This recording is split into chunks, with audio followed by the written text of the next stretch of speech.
जय हिंद बच्चों। वेस्ट बंगाल के बच्चों का कल ही एग्ज़ाम है 15 को दिसंबर को। तो उसके लिए देखिए कुछ मैं इंपॉर्टेंट क्वेश्चंस लेके आया हूँ और आप इन क्वेश्चंस को ज़रूर तैयार कीजिए। साथ ही साथ एक इम्पॉर्टेंट अपडेट है बच्चों कि जो भी बच्चे इस एग्ज़ाम को दे रहे हैं एनएमएमएस का, जो भी बच्चे पास करेंगे उन्हें एनएसपी पोर्टल पर रजिस्ट्रेशन करना होता है। ठीक है, तो उसका अलग से बच्चों वीडियो बना हुआ है, आप प्लेलिस्ट अवश्य देखें। और व्हाट्सएप ग्रुप का लिंक बच्चों मिल जाएगा। लगभग 18,000 बच्चे जुड़कर विभिन्न कॉम्पिटिशन्स की तैयारी कर रहे हैं। जैसा आप जानते हैं बच्चों कि मैं एक गवर्नमेंट टीचर हूं और आपके लिए ही वीडियोस यहाँ बनाता हूं।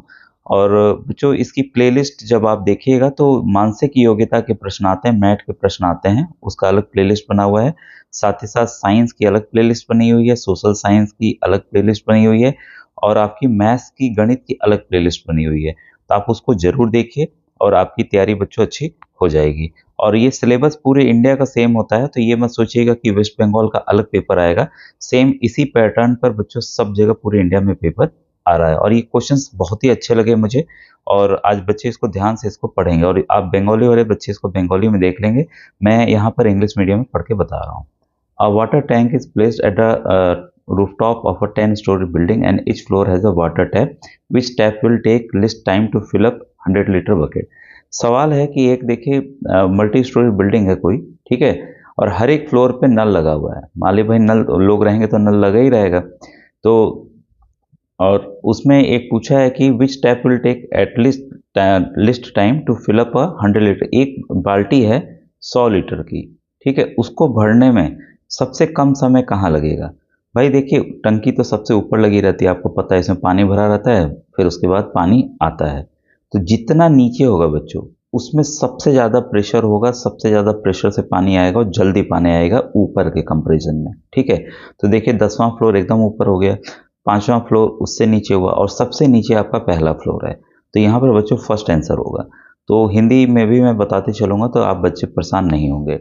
मास of a substance is 10,000 gram and its volume is 100 metre cube. The density of the substance, देखिए यहाँ पर डेंसिटी जो होती है आपको पता होगा, density is equal to mass by volume, मतलब द्रव्यमान बटे आपका आयतन, ठीक है। अब यहाँ हम देख रहे हैं द्रव्यमान जो है, आप जितने भी ऑप्शन देखें यहाँ केजी दिया है फिर ग्राम दिया हुआ है, ठीक है। तो यहाँ पर मान लीजिए अभी हम ग्राम में ही कर देते हैं 10,000, ठीक है, ग्राम बटे वॉल्यूम है इसका 100 मीटर क्यूब, ठीक है। अब हम देखिए जीरो से जीरो काटे, क्या आया? 100 ग्राम प्रति मीटर क्यूब, ठीक है। तो यहाँ क्या 100 ग्राम प्रति मीटर क्यूब नहीं है, ठीक है। हम क्या करेंगे, ग्राम को किलोग्राम में बदल देंगे, 1000 से भाग दे देते हैं। तो जीरो जीरो कटा, बचा क्या? 1/10। 1/10 को हम कैसे लिख सकते हैं? 0.1 किलोग्राम प्रति मीटर क्यूब। तो भाई किस ऑप्शन में है? तो ऑप्शन नंबर बी में है। तो इस तरह से आप कन्वर्ट करके इजीली बच्चों इन सवालों को आप कर पाएंगे, ठीक है। अब देखिए नेक्स्ट क्वेश्चन आपके सामने है। सवाल है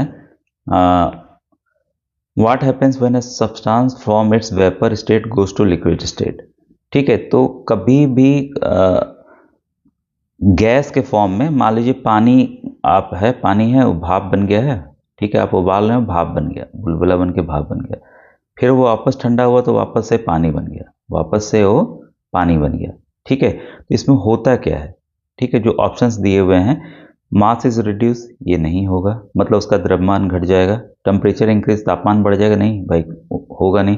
हीट इज रिलीज, हाँ, इसका जो भाप में आपको पता है, भाप में ज़्यादा ताप होता है, हाथ भी हमारा जल जाता है। जो ताप होगा जो वो हटेगा तभी तो ठंडा होकर पानी बनेगा।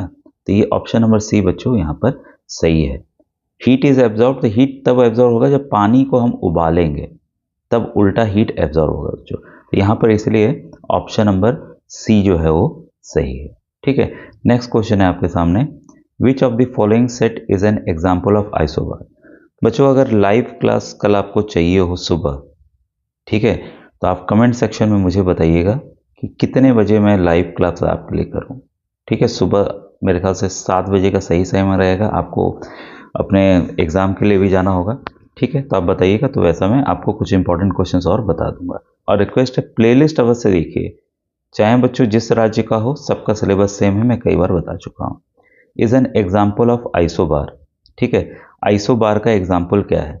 तो जिसमें बच्चों ध्यान रखिएगा, आइसोबार उसको कहते हैं, ठीक है, जिसमें कि एटॉमिक मास, जब भी हम कोई लिखते हैं, मान लीजिए यहाँ पर हीलियम का लिखा हुआ है, ठीक है, हीलियम का 4 और ये 2 इसका एटॉमिक नंबर है, यानी कि नंबर ऑफ प्रोटॉन है, ठीक है, और ये 4 जो है उसका एटॉमिक मास है, ठीक है, पूरा एटम का मास, ठीक है। तो इसमें न्यूट्रॉन और प्रोटॉन जो मिला करके मास होता है वो होता है, ठीक है। तो जब ये दोनों एक समान हो उसी को बच्चों आइसोबार कहते हैं, ठीक है। तो यहाँ के अगर किसी भी ऑप्शन में देखिए नहीं है, केवल ऑप्शन नंबर बी में है, तो इसका जो आंसर है बच्चों ऑप्शन नंबर बी है, ठीक है। ये आइसोबार के एग्जाम्पल हैं। इसके बाद है when the temperature of A metallic wire increases its resistance. कोई भी धातु है, तार है, ठीक है, उसका तापमान बढ़ता है, ठीक है, तो उसका रेजिस्टेंस जो है उसका अवरोध जो पैदा करता है बिजली को जाने में, ठीक है, वो क्या होगा, ठीक है। तो ये बच्चों हमेशा तापमान बढ़ने पर उसका अवरोध जो रेजिस्टेंस है वो बढ़ेगा। ऑप्शन नंबर ए बच्चों यहाँ पर सही है। इसके बाद next question, the velocity of a radiant heat is. अब देखिए, आप देखे होंगे कि अब इस समय सर्दी भी आ गई, हीटर वगैरह आप जलाते हैं, ठीक है, तो उससे ताप निकलती है और ऑरेंज कलर की, जैसे सूरज से रोशनी निकलती है वैसे वो दिखता भी है। तो रेडिएंट हीट जो आती है, जो हमारे हाथ तक आती है, या सूरज की रोशनी की ताप आ रहा है, उसकी रफ्तार कितनी होती है? तो उसकी रफ्तार अपने लाइट की रफ्तार होती है 3 × 10⁸ मीटर प्रति सेकेंड, ठीक है। तो ऑप्शन नंबर सी बच्चों सही है। तो हीटर को मानिए या हमारे सूरज के ताप को मानिए, वो इसी रफ्तार से हमारे पास आता है। इसके बाद next question, the potential difference between 2 ends of a conductor is 10 volt and is resistance is इतना, what will be the current flowing through the conductor? V is equal to I R, V is equal to I R, I current है, R resistance है, ये voltage है, ठीक है। हमें आई पूछ रहा है, आई बराबर V/R, और वोल्ट कितना है 10 वोल्ट, रेजिस्टेंस कितना है 10, ठीक है। तो देखिए हमने 10 को 10 से काट दिया, क्या आया आंसर? 1 एम्पियर। अब यहाँ देखिए, अगर आप ऑप्शन देख रहे हैं तो 1 एम्पियर कहीं पे भी नहीं है, ठीक है। तो ये चालाकी है बच्चों, क्योंकि 1 एम्पियर जो होता है, 1 एम्पियर में 1000 मिली एम्पियर होता है, ठीक है। तो इसलिए देखिए इसका जो आंसर होगा ऑप्शन नंबर सी होगा। तो इस चालाकी को भी आपको ध्यान रखना होगा, कहीं भाई इसमें हमें बेवकूफ़ तो बनाने का प्रयास नहीं कर रहे हैं, ठीक है। तो क्वेश्चन ऐसे ही बच्चों सेट भी होते हैं, ईजी नहीं होते हैं। अब देखिए ये रिएक्शन आपके सामने दिया हुआ है, लेड सल्फाइड है, फिर हाइड्रोजन पेरोक्साइड है, तो लेड सल्फेट और ये H2O बन रहा है। तो यहाँ पूछ रहा है कि कौन रिड्यूसिंग एजेंट है, कौन ऑक्सीडाइजिंग एजेंट है, ठीक है।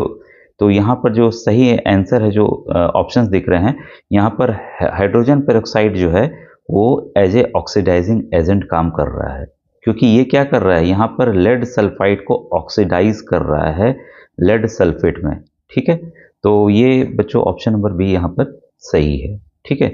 इसके बाद नेक्स्ट क्वेश्चन आपके सामने है, with the increase in area of contact between two surfaces force of friction. देखिए फोर्स ऑफ फ्रिक्शन बच्चों एरिया पे डिपेंड करता है, उसके कॉन्टैक्ट एरिया जितना है उस पर डिपेंड करता है, ठीक है।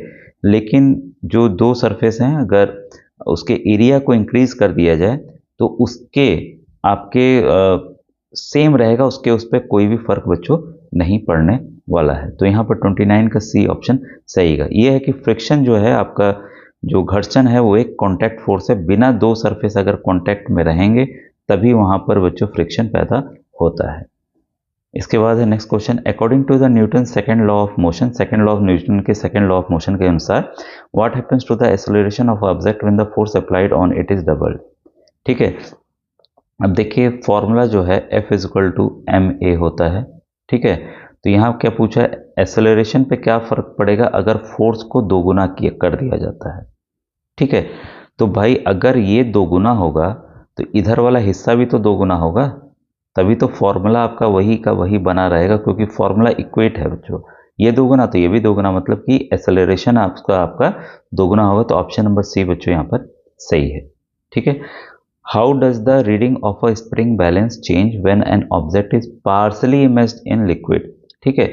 अब देखिए हमने क्या किया कि पानी भरा हुआ है मान लीजिए, ठीक है, पहले स्प्रिंग में हमने कोई चीज़ वजन लिया है और उसको हमने क्या किया, थोड़ा सा डुबा दिया, पूरा नहीं डुबाया, थोड़ा सा मान लीजिए थोड़ा सा हमने डुबा दिया, तो उसके क्या पूछा, रीडिंग पे क्या फ़र्क पड़ेगा। जो रीडिंग पहले मान लीजिए 5 किलो दिख रही थी, अब वो कितना दिखेगा, तो उसकी रीडिंग बच्चों घट जाएगी। क्यों? क्योंकि यहाँ पर पानी का बॉयंसी फोर्स काम करेगा। हमें कोई भी चीज़, आप भारी चीज़ रहती है पानी में डाल दीजिए, आपको हल्की लगने लगती है ना, तो उसके वही क्या होगा, उसका वजन, उसमें रीडिंग कम आने लगेगी, क्योंकि उल्टा बॉयंसी फोर्स बच्चों काम करने लगेगा। तो आर्चिमेडिस प्रिंसिपल है, आपको पता होगा, ऑप्शन नंबर बी यहाँ पर बच्चों सही है। क्वेश्चन बहुत ही अच्छे हैं, मुझे भी बहुत अच्छे लग रहे हैं। How much ice eight 0 degree can be melted completely into water at the same temperature with 3200 calorie. तो इसका बच्चों आंसर मैं बता दे रहा हूँ, इसका ऑप्शन नंबर सी सही है। अगर आपको आंसर ना आप निकल नहीं पाए तो कमेंट सेक्शन में आप कमेंट करके बताइएगा, मैं बता दूंगा। इसके बाद नेक्स्ट क्वेश्चन है, या कल मैं लाइव क्लास में इसको ले लूँगा। A mixture of common salt and ammonium chloride can be separated by, और नमक हो गया कॉमन सॉल्ट NaCl, और सोडियम क्लोराइड है, अमोनियम क्लोराइड है NH4Cl है, ठीक है, सोडियम क्लोराइड हो गया और हमारा अमोनियम क्लोराइड हो गया। इसको हम अलग करेंगे, ठीक है, तो इसको बच्चों अलग करेंगे हम सब्लिमेशन के थ्रू, क्योंकि ये अमोनियम क्लोराइड सब्लिमेट हो जाएगा, मतलब इसको गर्म करेंगे तो डायरेक्ट ये वेपर या गैस में बदल जाएगा, नमक वहीं रह जाएगा, ठीक है। क्वेश्चन नंबर 34 है आपके सामने है, ammonium chloride dissolve in water is an. Ammonium chloride जो है पानी में डिजोल्व हो जाता है, तो क्या होगा, हीट निकलेगी या हीट चाहिए हो, या कैसा है, मतलब किस तरह का प्रोसेस है ये, ठीक है। तो ये है एक एंडोथर्मिक फिजिकल प्रोसेस है, ठीक है, ऑप्शन नंबर सी यहाँ पर सही है।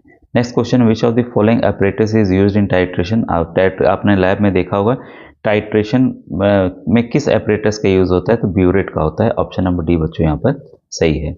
Which is a gaseous fuel at room temperature. Room temperature पे कौन गैस के रूप में काम करता है, फ्यूल के रूप में काम करता है, तो CNG करता है, आपको पता है, कार वगैरह सब में इस्तेमाल हो रहा है।